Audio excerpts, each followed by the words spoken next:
Hello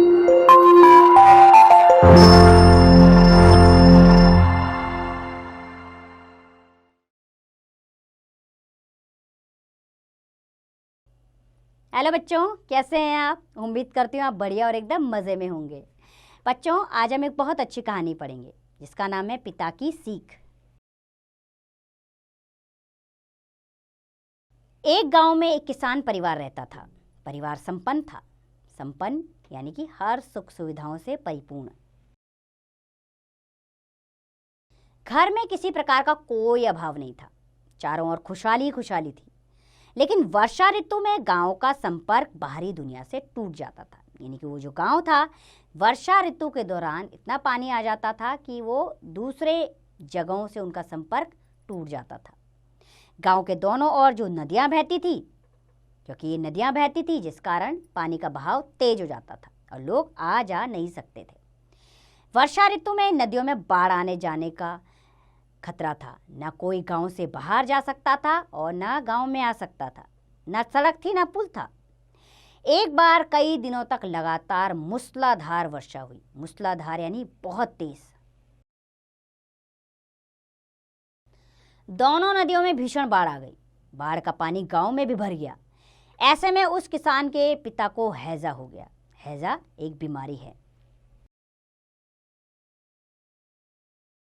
बाढ़ से घिरे गांव में चिकित्सा सुविधा नहीं मिलने से रोगी ने दम तोड़ दिया। किसान बहुत दुखी हुआ। पिता की मृत्यु से दुखी उस किसान ने संकल्प किया कि वह अपने बेटों को पढ़ा लिखाकर डॉक्टर अवश्य बनाएगा। समय बीतता गया। गांव की नदियों पर पुल बन गए। पक्की सड़कें बन गई। सड़कों पर मोटरें और कारें दौड़ने लगी। किसान का बेटा भी पढ़ लिखकर डॉक्टर बन गया। डॉक्टर साहब ने पड़ोस के एक नगर में अपना एक निजी चिकित्सालय बना लिया। यानी कि अपना चिकित्सालय खोल लिया।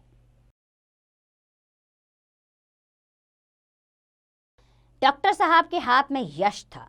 यानी कि जो रोगी उनके पास आता था वो तुरंत ठीक हो जाता था। वह किसी भी रोगी का इलाज करते वह रोगमुक्त होकर स्वस्थ हो जाता था।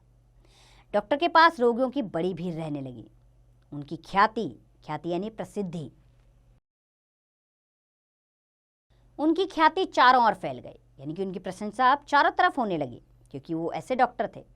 डॉक्टर रोगियों को उनके घर भी देखने जाया करते थे, लेकिन रोगी के घर जाने की वह तगड़ी फीस वसूलते थे। इतना सब होते हुए भी डॉक्टर साहब गरीबों का विशेष ध्यान रखते थे। डॉक्टर साहब के लिए प्रसिद्ध था कि कोई गरीब उन्हें घर बुलाने आता तो वे उसे अपनी गाड़ी में बिठाकर रोगी को देख आते थे। दवाइयाँ भी बिना रुपए लिए दे देते थे। लेकिन डॉक्टर साहब हमेशा से ऐसे नहीं थे। एक घटना ने डॉक्टर साहब को गरीबों के प्रति इतना उदार बना दिया था। हुआ यूं कि डॉक्टर साहब ने डॉक्टरी की नई नई दुकान खोली थी। तब डॉक्टर साहब के पिताजी भी जीवित थे और गांव से डॉक्टर साहब के पास आए हुए थे।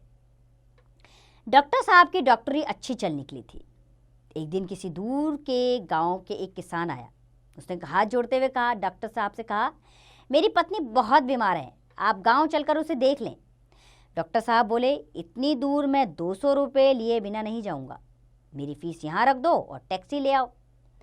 किसान बहुत गरीब था। उसने डॉक्टर के पैरों पर 5 रुपये रख दिए और रोने लगा।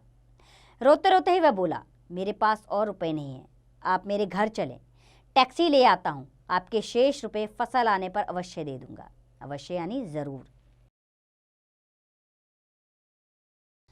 डॉक्टर साहब ने उसे फटकार लगाई। फटकारा यानी कि डांटा और रुपए फेंक दिए और कहा, मैंने तुम जैसे भिखमंगों के लिए डॉक्टरी नहीं पढ़ी है। मुझसे इलाज कराने वाले को पहले रुपयों का प्रबंध करके मेरे पास आना चाहिए। प्रबंध यानी इंतजाम। तुम जैसों से तो बात करने के लिए भी मेरे पास समय नहीं है। यह सुनकर किसान के आंसू बह निकले। उसने गिड़गिड़ाते हुए कहा, सरकार, मैं गांव में किसी से कर्ज लेकर आपको आपकी फीस अवश्य दे दूंगा। आप कृपया करके जल्दी चलिए, नहीं तो मेरी पत्नी मर जाएगी, मेरे बच्चे अनाथ हो जाएंगे। अनाथ इनके माता पिता ना हो।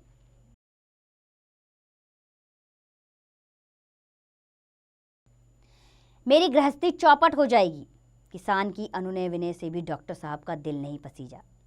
वह झुंझुलाकर बोले, झुंझुलाकर यानी कि गुस्से में। वह झुंझुलाकर बोले, जहन्नुम में जाए तेरी गृहस्थी और बच्चे, पहले रुपए ला और फिर इलाज की बात कर। डॉक्टर साहब के पिताजी छत पर खड़े सब सुन रहे थे। उन्होंने डॉक्टर साहब को पुकारा। जैसे ही डॉक्टर साहब पिताजी के सामने गए, उन्होंने डॉक्टर को थप्पड़ मारने के लिए हाथ उठाया, लेकिन डॉक्टर साहब के चाचा जी ने हाथ पकड़ लिया। डॉक्टर साहब के पिताजी गुस्से से आग बबूला हो रहे थे। आग बबूला यानी कि बहुत तेज गुस्सा आना,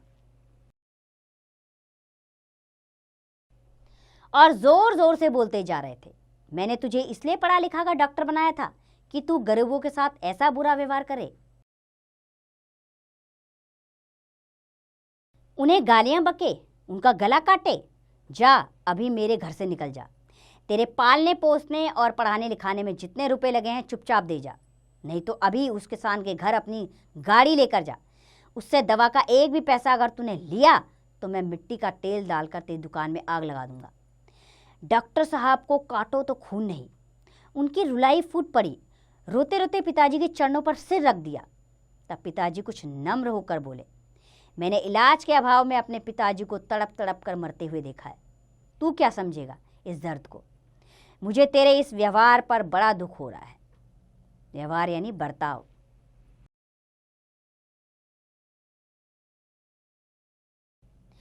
सिर शर्म से झुका जा रहा है। देख, आज यदि तेरी पत्नी बीमार होती, तेरे पास पैसे ना होते, तो किसी डॉक्टर के पास जाता, हाथ जोड़कर इलाज के लिए प्रार्थना करता। जवाब में डॉक्टर वही बातें कहता जो आज तूने इस गरीब किसान से कही है। तब तेरे हृदय को कितना कष्ट होता। हृदय यानी मन। मनुष्य को दूसरों के साथ वैसा ही व्यवहार करना चाहिए जैसा वह दूसरों से अपने लिए चाहता है। तू गरीबों की सहायता करेगा तो वे तुझे आशीर्वाद देंगे, तेरा व्यवसाय फूलेगा फलेगा। पिताजी की बात सुनकर डॉक्टर साहब की आंखें खुल गई। उन्होंने झुककर अपने पिता के चरण स्पर्श किए, झटपट दवा का बक्सा तैयार किया और अपनी गाड़ी में किसान को बिठाकर गांव की ओर चल दिए।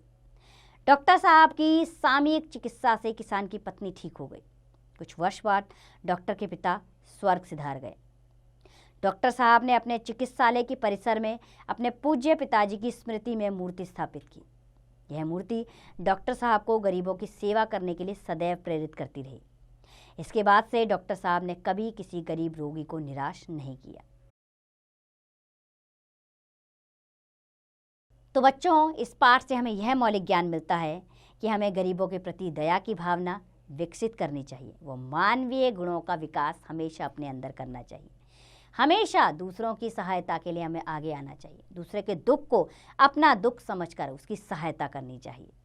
ये गुण सबके अंदर होने चाहिए। दया भाव सबके अंदर होना चाहिए, तभी ये संसार सही मायने में चल पाएगा। तो उम्मीद करती हूँ बच्चों, ये पाठ आपको अच्छा लगा होगा और इससे मिलने वाली सीख को आप भी ज़रूर अपने जीवन में अपनाएंगे। अब इसका अभ्यास कार्य आप स्वयं कीजिए।